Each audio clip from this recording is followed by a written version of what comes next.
सरन्यायाधीश भूषण गवईंवरील हल्ला प्रकरण शरद पवार यांच्या पक्षाचं निषेध आंदोलन आज ठिकठिकाणी झालेलं आहे।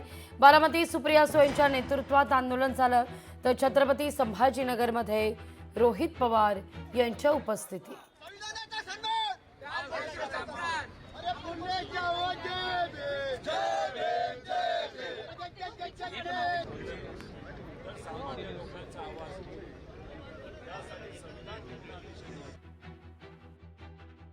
म्हणजे मला विश्वासच बसत नाही की अशी घटना आपल्या भारतात होऊ शकते।